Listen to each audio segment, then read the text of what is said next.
Al-Fatihah.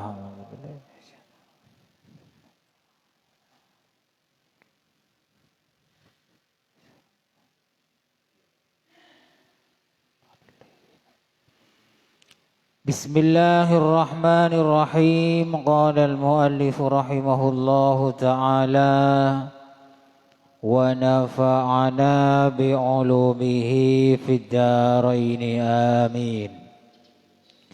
Masih di bab damai di antara manusia bagian yang kelima. Kemarin sudah dijelaskan hadis yang keempat yang panjang sekali, belum selesai, sudah ditutup pengajiannya kemarin. Kemarin sudah dijelaskan di zaman Rasulullah Sallallahu Alaihi Wasallam pernah ada tawuran, kisro ya. Kisronya itu sampai lempar batu antara sesama saudaranya. Jadi satu turunan itu tawurannya. Kemudian Nabi Muhammad mendamaikan sehingga tidak bisa ngimami sholat asar. Ketika Nabi Muhammad tidak bisa ngimami sholat asar, yang bertindak jadi imam adalah Sayyidina Abu Bakar As-Siddiq. Ketika Abu Bakar As-Siddiq takbir, manusia atau jamaah di belakangnya ikut takbir. Ternyata setelah takbir Nabi Muhammad datang. Setelah takbir Nabi Muhammad datang, dan pada saat itu jamaahnya laki-laki semua tepuk tangan. Tepuk tangan artinya itu benengat deder ya, tapi mengingatkan imamnya suruh berhenti bahwa Nabi Muhammad sudah datang. Padahal makmumnya pada saat itu laki-laki semua, tepuk tangan semua. Ingat ya, ini masih separuh hadisnya, jangan salah faham. Lalu para sahabat ini pertamanya tepuk tangannya sedikit. Setelah sedikit gak dihiraukan oleh Abu Bakar yang menjadi imam pada saat itu. Akhirnya banyak yang tepuk tangan, ramai tepuk tangannya.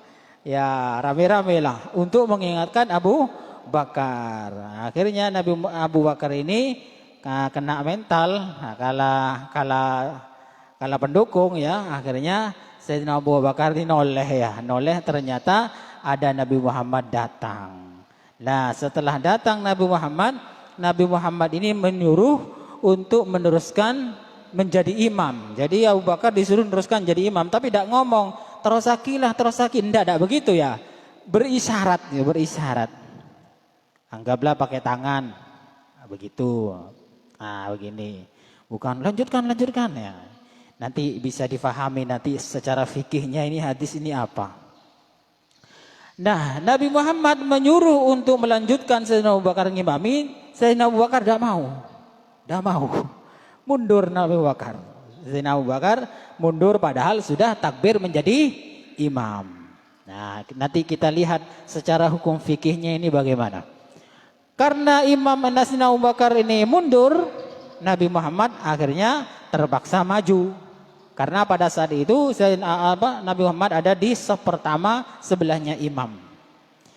Nah setelah Nabi Muhammad maju, yang imami melanjutkan sholat yang tadi itu. Jadi sholatnya yang lain itu tidak batal, tidak berhenti, dilanjut. Ketika Sayyidina Abu Bakar mundur, Nabi Muhammad akhirnya maju menjadi imam. Falamma faragha aqbala 'alan nasi faqala ya ayyuhan nas. Faqala ayyuhan nas ma lakum hina nabakum syai'un fis shalah akhadtum fit tasfiq. Nah, setelah Nabi Muhammad selesai menjadi imam, semua selesai salatnya, Nabi Muhammad ini noleh ke belakang.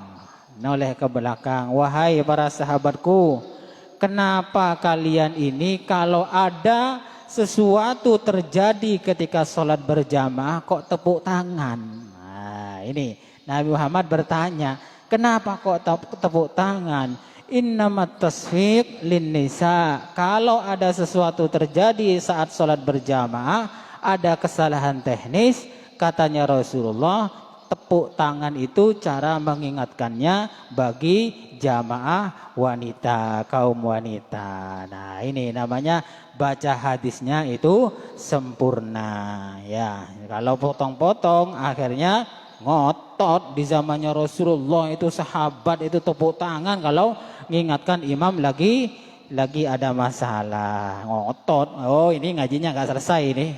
Ngajinya tidak selesai. Sama ya, pembahasan yang lain kalau ada orang ngotot, pokoknya haram, pokoknya bid'ah. Ini baca hadisnya nggak sempurna ini. Baca hadis bukan cuma satu. Kullu bid'atin dolalah, setiap bid'ah itu dolalah, tersesat. Setiap tersesat dalam masuk neraka. Ini ngajinya hadisnya ini cuma satu, ini nggak ngaji hadis yang lain ya. Sama juga dalam ini, sahabat memang tepuk tangan pada waktu itu karena memang belum tahu. Setelah tahu, nah diingatkan oleh Rasulullah, dikasih tahu, wahai para sahabatku, tepuk tangan itu cara mengingatkannya perempuan ketika berjamaah mengingatkan imam. Kemudian manabahu syai'un fi salati falyaqul subhanallah. Nah, kalau laki-laki ada masalah imamnya, ada salah teknis, maka cara mengingatkannya dengan membaca subhanallah begitu. Kemudian kenapa di sini Nabi Muhammad ini pakai isyarat? Jadi menyuruh untuk melanjutkan Sayyidina Abu Bakar itu pakai isyarat, tidak ngomong lanjutkan Abu Bakar, tidak begitu. Nah, mari kita kaji secara fikihnya. Jawabannya di sini Nabi juga bertanya, wahai Abu Bakar, kenapa ya Abu Bakrin ma mana'aka an tusalliya bin nasi hina asyartu ilaika? Wahai Abu Bakar, kenapa kamu menolak melanjutkan menjadi imam ketika saya sudah memerintahkan berdengan isyarat untuk melanjutkan? Faqala Abu Bakar, maka yanbaghi li ibni Abi Quhafa ayusalliya baina yaday Rasulillah sallallahu alaihi wasallam. Hadis muttafaqun alaih. Jawabannya Sayyidina Abu Bakar, ya Rasulullah, sangat tidak pantas anaknya Abi Quhafa yaitu Sayyidina Abu Bakar mengimami sholat sedangkan engkau ada di belakang saya. Nah, jadi tidak sopan, maksudnya itu tawaduk ya, menganggap Sayyidina Abu Bakar itu lebih rendah ilmunya, tapi derajatnya daripada Rasulullah. Dan memang kenyataannya begitu, lebih alim Nabi Muhammad, dan Nabi Muhammad adalah Nabi, Sayyidina Abu Bakar hanya sekadar sahabat. Nah, sekarang apa hikmah secara fikihnya? Menurut pandangan fikih ini hadis bagaimana? Kok ada sampai tukar ganti posisi imam padahal tidak ada apa-apa. Hanya sekedar Nabi Muhammad datang kemudian Abu Bakar mundur. Pertama ya, hadis ini menunjukkan boleh dalam satu sholat itu imamnya dua. Tapi bukan dua bersamaan ya, bukan pas bareng arampak pas dua ngimami kapi, bukan ya. Bolehnya itu salah satunya itu ngalah, boleh ya, boleh. Cuman kayaknya tidak pernah terjadi ini. Jadi ada, anggaplah santri murid ngimami. Kemudian ada yang alim, kiainya datang.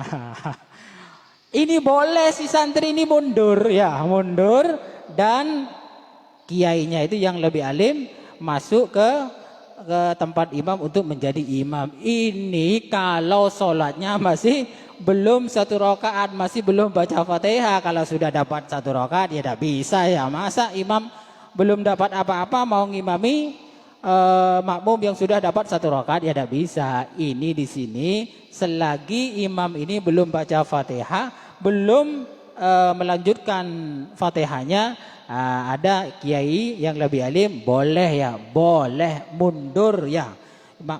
Imam murid yang santrinya ini mundur, kemudian diganti oleh imam yang baru yang lebih alim, ini boleh. Tapi ini jarang terjadi ya, tidak ada kayaknya. Tapi umpama terjadi tidak apa-apa ya, tidak apa-apa, boleh. Kedua, dalam satu sholat itu boleh dua imam gara-gara kesalahan teknis. Mungkin imamnya batal wudhunya, kentut lah, atau geblak lah, semaput lah, dan lain sebagainya. Atau lagi pingsan, boleh. Bukan boleh lagi, ini wajib. Wajib yang di belakang itu maju. Makanya dianjurkan yang di belakang imam itu orang yang sejajar ilmunya dengan imam. Tidak boleh yang lebih awam. Ini dianjurkan loh ya. Dianjurkan. Ini posisinya imam di belakang itu, belakang imam, ilmunya yang sejajar dengan imam. Jadi kalau umpamanya imam batal, bisa dilanjutkan dengan makmum yang di belakangnya. Kalau di masjid alun-alun itu, pas belakangnya imam itu dikasih sejadah khusus. Tidak boleh ditempati oleh orang lain.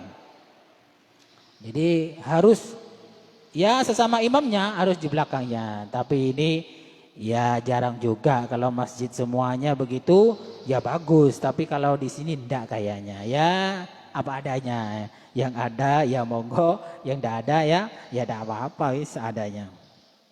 Kedua, di sini Rasulullah Shallallahu Alaihi Wasallam berbicara memerintahkan Sayyidina Abu Bakar ini melanjutkan menjadi imam dengan isyarat, bukan dengan kata-kata. Berarti boleh, ya boleh karena tidak ada pembicaraan. Yang ketiga, di sini Rasulullah memerintahkan untuk mengingatkan imam itu dengan membaca Subhanallah. Ingat, membaca Subhanallah ini biar tidak batal sholatnya. Yang mengingatkan itu, yang baca Subhanallah itu niatnya itu adalah zikir ya. Zikir, bukan niat mengingatkan imam. Kalau niat mengingatkan imam, menurut pendapat Syafi'i ya, golongannya Imam Syafi'i, hukum sholatnya batal ya. Jadi imam keliru umpamanya, waktunya 2 rakaat kok masih berdiri. Nah, kemudian makmumnya mengatakan Subhanallah, niatnya mengingatkan imam yang lagi salah, maka hukum sholatnya yang mengingatkan dengan kata-kata Subhanallah itu hukumnya batal ya, karena dianggap berbicara kepada imam. Bagaimana kalau ingin tidak batal? Baca Subhanallah itu niatnya zikir. Jadi ano ya, apa ya harus berubah. Dulu kan tidak tahu, saya kan dulu tidak tahu. Ya sekarang sudah tahu. Ketika imam salah, kemudian kita baca Subhanallah, niatnya itu zikir. Jangan niat mengingatkan imam. Kalau niat mengingatkan imam, maka hukum sholatnya itu batal yang mengingatkan itu. Karena dianggap berbicara dengan imam yang memahamkan. Nah ya, dulu saya nggak tahu. Ya sekarang sudah tahu, berubah. Berubah. Tidak apa-apa dulu namanya tidak tahu. Jadi kalau baca Subhanallah, niat zikir. Ada yang mengatakan boleh dengan niat apa? Niat mengingatkan, tapi dengan syarat niat zikir dulu sambil lalu mengingatkan. Ada yang memperbolehkan dulu. Ada yang memperbolehkan artinya salatnya tidak batal. Tapi yang lebih aman itu ya niat zikir. Ya niat zikir. Takut telecor pas niat mengingatkan saja yang ada dalam hati, tidak ada zikirnya. Ini kata Subhanallah ketika imam salah itu niatnya zikir. Nah, umpama pernah terjadi di sini. Ya, pernah terjadi di sini. Ketika imam ini umpama salat zuhur sudah 4 rakaat. Masih berdiri.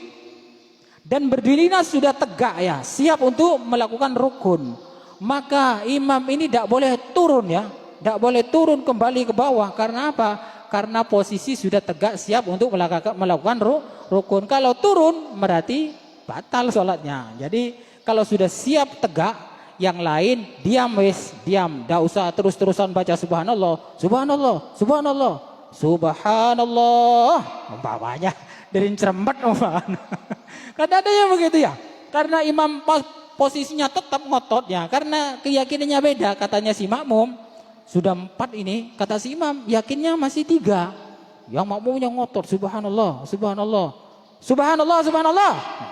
Ini bisa batal ini mengingatkan ini berarti bukan niat zikir ya. Jadi kalau sudah imam berdiri tegak, makmum boleh pilih ya. Boleh mufarokoh karena keyakinannya sudah 4. Mufarokoh itu berhenti, tidak mengikuti imam berpisah. Artinya berpisah dari ikut imam kemudian uluk salam sendiri karena keyakinannya sudah 4, sedangkan imam masih yakin 3 nambah 1 lagi. Ya begitu, tidak apa-apa, silakan karena ini urusan keyakinan. Tidak boleh kemudian subhanallah 4 imam. Nah, ini salah sudah jelas batal ya. Tidak usah. Kalau sudah imam masih meyakini 3 nambah 1, maka makmum yang meyakini 4 itu boleh mufarokoh, pisah makmum. Artinya berhenti jadi makmum, langsung uluk salam sendiri. Assalamualaikum warahmatullahi wabarakatuh. Biarkan imamnya jalan sendiri gitu. Tidak apa-apa ya, sama-sama tidak batal. Kalau sampai ngomong ya batal. Inilah hikmah dari hadis yang disebutkan tadi. Pertama, boleh ya dalam satu sholat itu imamnya 2 atau 3 atau 4 karena ada kesalahan teknis. Umpamanya imam pertama ngentut, ganti lagi, imam kedua pingsan, ganti lagi, imam ketiga umpamanya kening tambu setan umpamanya moro ajan umpamanya ayan diganti, tidak apa-apa ya, tetap boleh dilanjutkan sholatnya. Kalau imamnya geblak bagaimana? Ya ya diganti, gak usah digeser-geser dulu, biarkan. Kadang imam itu geblak bukan karena pingsan ya, karena jubahnya itu kena injak yang belakang ya. Jadi jubah yang belakang itu kena injak, akhirnya geblak. Setelah geblak, yang belakang tertawa. Nah, ya batal yang tertawa itu ya, batal. Berhak sampai keluar suara. Ada kan di video itu, jadi pakai jubah, kepala jubah, pakai sorban, pakai jubah, jubahnya terlalu panjang, bangun dari sujud, jubahnya itu kena injak, akhirnya imamnya itu geblak ke belakang. Yang belakang tertawa, terbahak-bahak, ya batal semua ya. Ya kalau yang tidak terbahak-bahak, yang diam, teruskan sholatnya, tidak apa-apa. Ini namanya teknik dalam sholat. Cukup sekian dulu, kurang lebihnya saya mohon maaf. Mudah-mudahan bermanfaat. Wallahu a'lam bishawab. Al-Fatihah.